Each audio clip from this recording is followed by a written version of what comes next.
Hello everyone, welcome to our new video tutorial. As I said for the last video, I will tell you about the netcode for game objects and its use in the Ship Arena multiplayer game. Now let's begin.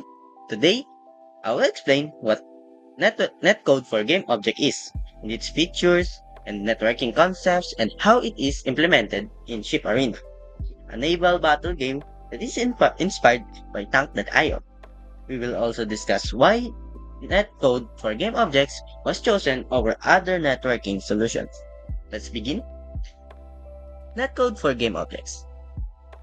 What is netcode for game objects? Netcode for game objects is Unity's official multiplayer networking solution, designed specifically for small to medium scale multiplayer games.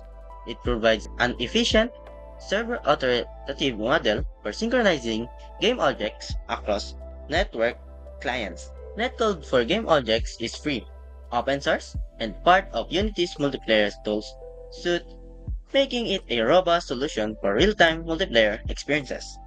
Now, we're going to the key features of netcode for game objects. First, there's server authoritative networking. This ensures fairness, consistency, and security in multiplayer games. Next is game object based system. This uses Unity's standard game object workflow for easy development. Next is support host client and dedicated server architectures. This is allowing flexibility in multiplayer game setups. Next is built-in synchronization tools. This includes network variables, RPCs, and spawning system for smoother multiplayer interactions. There's integration with Unity multiplayer services. Netcode for game objects works well with Unity's Relay, Lobby, and Matchmaker services. Next is actively supported and maintained by Unity. This ensures regular updates and long-term stability. For the use cases of netcode for game objects, netcode for game objects is best suited for small to medium multiplayer games with 2 to 100 concurrent users recommended. Co-op games where players collaborate in missions, PvP arena battles such as the game which I create, which is the Ship Arena, where players complete in fast-paced naval combat, real-time strategy games with limited players, and educational and prototype multiplayer projects that need quick and easy networking solutions. Now going for the host, client, and server in netcode of game objects. First is the host.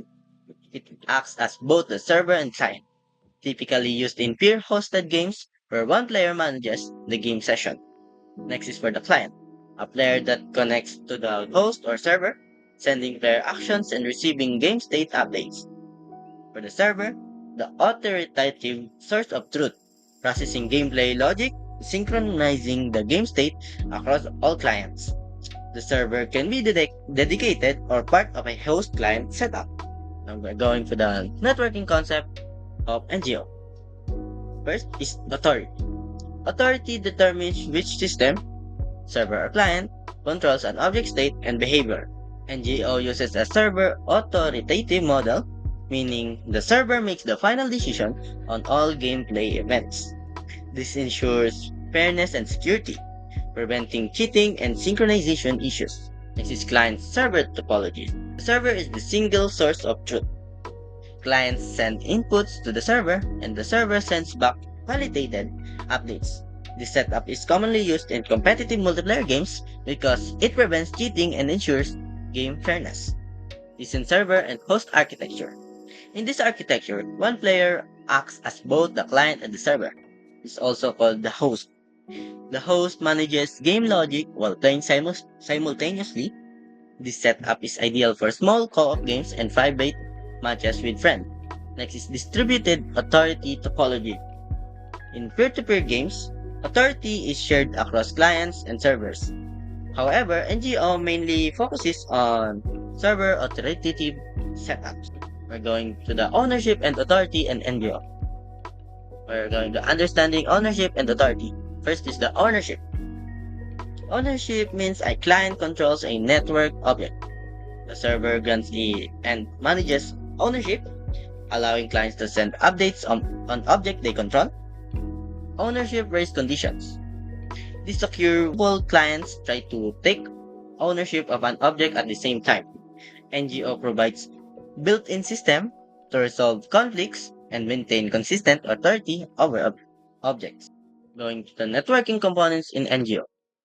First, network object. The core component that identifies a game object as network. It handles ownership, spawning, despawning, and synchronization. Next is for the player objects and player flip-flops. These objects are instantiated when a player connects. Each client owns and controls their assigned player object. Next one is network object parenting. This supports parent-child relationships between network objects. Parenting ensures that child objects inherit transforms from parent objects. Next is network manager. This is the central component that manages multiplayer sessions.